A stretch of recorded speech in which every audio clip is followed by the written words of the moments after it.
Buen día, mi nombre es Jason Turriago, estudiante de radiología de último semestre de la Universidad UNAT abierta y a distancia, SEATA Casillas.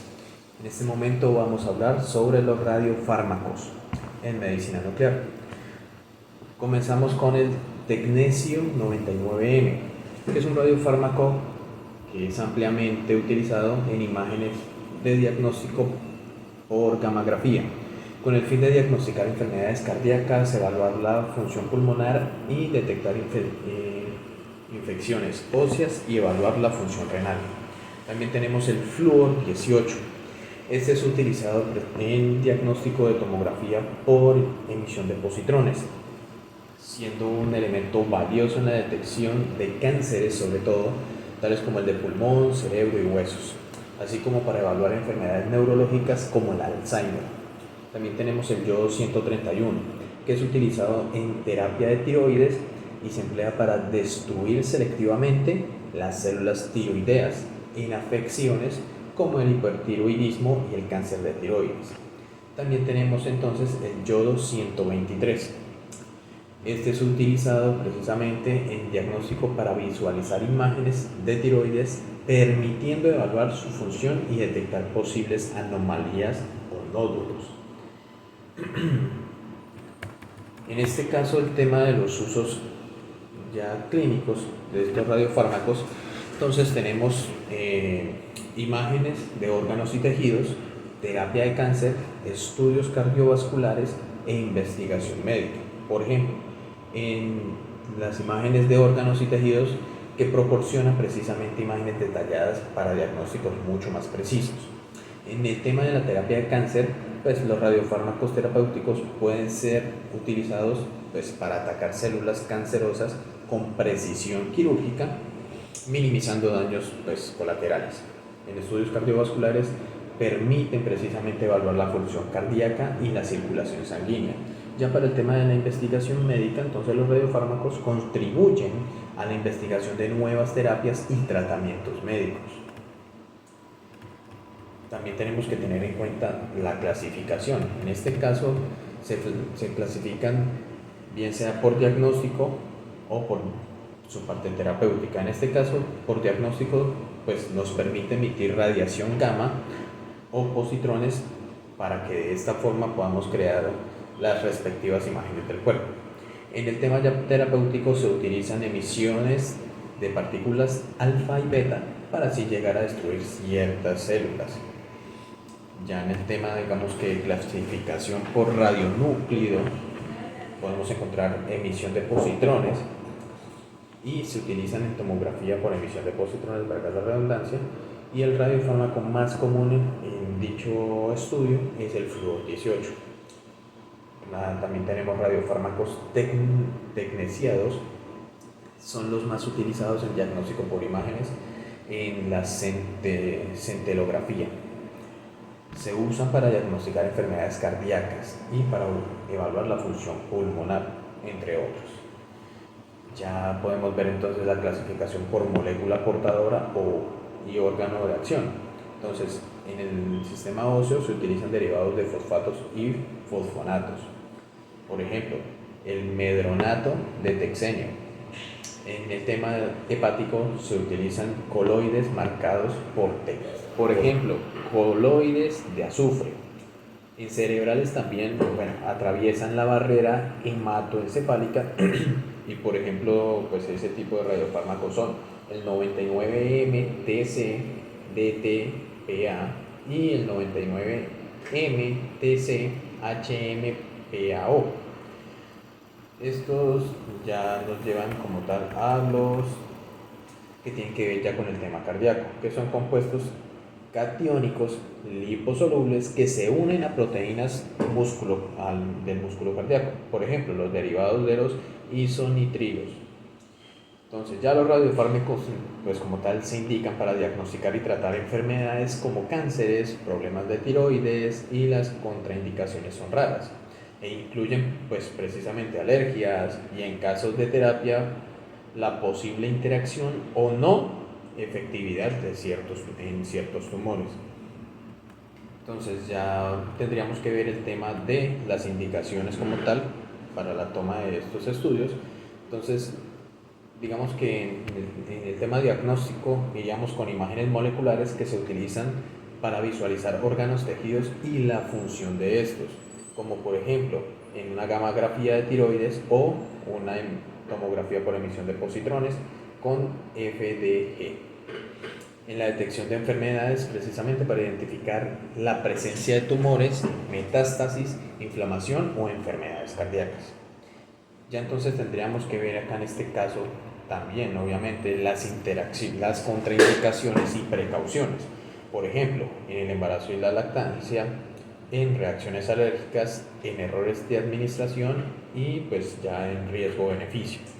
En embarazo y lactancia, bueno, se deben suspender la lactancia materna y evitar el contacto prolongado con los niños pequeños y embarazadas después de la administración de los radiofármacos. Ya con el tema de las reacciones alérgicas, entonces como son raras precisamente, pueden ocurrir reacciones alérgicas leves a los isótopos radiactivos y al radiofármaco. Es crucial precisamente informar al personal de medicina nuclear sobre las alergias previas para tenerlas muy en cuenta. Ya en los errores de administración, bueno, está la extravasación, que es la fuga del radiofármaco fuera de la vena y puede resultar en dosis de radiación altas en la zona de inyección. Y pues se deben seguir protocolos estrictos para evitar estos errores según la institución en donde se esté haciendo el procedimiento. Y ya con el tema de riesgo-beneficio, bueno, aunque el riesgo de radiación por diagnóstico es mínimo, es comparable a otras pruebas de imagen como las radiografías y se acepta el riesgo bajo por la importancia diagnóstica del estudio. Muchísimas gracias. Hola, muy buenas tardes. Mi nombre es Juan Camilo y voy a hacer como para comenzar el primer punto qué son los radiofármacos y para qué sirven. Los radiofármacos son sustancias que unen un componente químico con un elemento radiactivo o radionúcleo. Su propósito es facilitar la observación o tratamiento de diversos órganos, tejidos del cuerpo humano, según ya así pues se detalle en el libro. Los radiofármacos en la medicina nuclear se administran en pequeñas dosis conocidas como trazas, lo que previenen efectos tóxicos. Estos componentes son utilizados principalmente para diagnósticos o terapias en el ámbito de la medicina nuclear. Como segundo punto sería las clasificaciones de los radiofármacos. La categorización principal esto se fundamenta en su uso en el ámbito clínico. Los radiofármacos para diagnósticos representan el 95% de los radiofármacos empleados. Un caso relevantes son los que se emplean en la tomografía por, por emisión de positrones. Los radiofármacos terapéuticos se utilizan en una cantidad menor, alrededor por ahí del 5%, y se utiliza la intensa energía de la radiación para tratar tejidos particulares, como en el caso del cáncer. Tercer punto, los usos clínicos de la medicina nuclear serían los diagnósticos. Un ejemplo sería la evaluación así del sistema nervioso central, que nos sirve para evaluar la perfusión cerebral, el estudio también de la tiroides para poder evaluar así la función de la glándula y sus patologías, el estudio óseo, utilizados en la gammagrafía ósea para poder detectar metástasis o procesos inflamatorios, o estudios cardiovasculares, que ya estos nos permiten evaluar ahora sí la función del corazón y como también la perfusión miocárdica. Y Buenas tardes para todos, mi nombre es Sebastián Cubides y continuando con el tema como tal de los radiofármacos, tenemos que tener en cuenta que este se usa básicamente para un tanto diagnóstico, ya sea una visualización de algún tipo de órganos y procesos funcionales, también como terapia para la destrucción de células o enfermedades, con las indicaciones que este pueda incluir con la detección de cáncer, enfermedades cardíacas y tiroides. Por parte de contraindicaciones, son raras, pero pues sí las hay. En este pueden incluir reacciones alérgicas como lo que son las erupciones cutáneas o náuseas. En riesgo de exposición a radiación también puede ser, por lo cual en el caso de la terapia, la falta de una correcta administración o de un estado de salud del paciente que sea compatible con el tratamiento. En las indicaciones de este tenemos un diagnóstico que son los estudios de imagen, que en este se utilizan para visualizar los órganos y procesos biológicos a nivel molecular. Un ejemplo de este podemos incluir el estudio del corazón, ya que puede haber la perfusión miocárdica, de cerebro, hígado y riñones. Por otro lado tenemos la detección de patologías, que en este permite una identificación y poder evaluar las enfermedades como lo son los cánceres, ya sean de próstata, tumores cerebrales o neuroendocrinos. Otra de las condiciones que afectan el funcionamiento de los órganos. Tenemos por la parte de terapia la destrucción de las células cancerosas, que en esta prácticamente se utiliza para la administración de radioterapia localizada en células tumorales, como lo es el cáncer de la tiroides, algún linfoma o cánceres óseos. Por otro lado tenemos los tratamientos de otras condiciones. En este prácticamente se emplea el tratamiento de enfermedades no cancerosas y para aliviar un poco el dolor asociado a la metástasis ósea.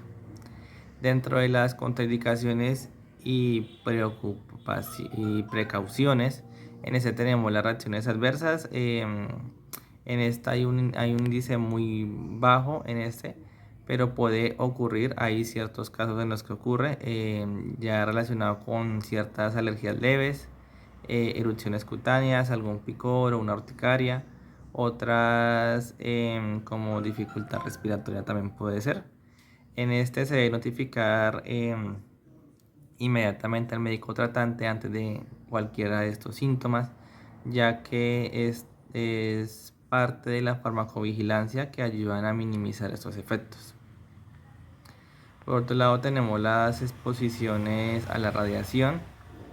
En esta la cantidad de radiación de estos estudios diagnósticos prácticamente son muy bajos, comparado con otros exámenes como las radiografías o las tomografías computarizadas, entre otras, ya que con este se debe minimizar la exposición a una radiación ionizante y se recomienda la mínima cantidad necesaria para un diagnóstico útil, que es esto.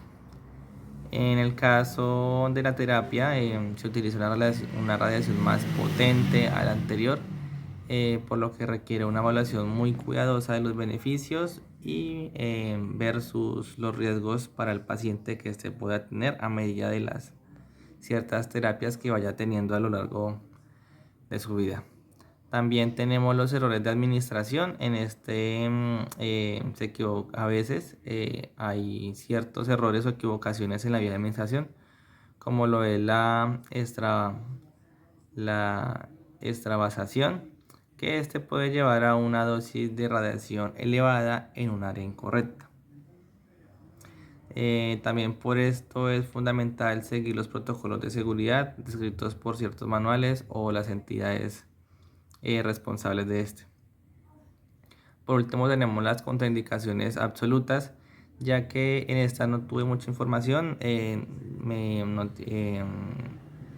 Vi que no hay una lista exhaustiva de contraindicaciones absolutas, pero sí se debe evaluar cuidadosamente el estado de la salud del paciente. Es muy importante y fundamental antes de iniciar cualquier procedimiento, especialmente si está embarazada o lactando, en el caso de las mujeres. Buen día.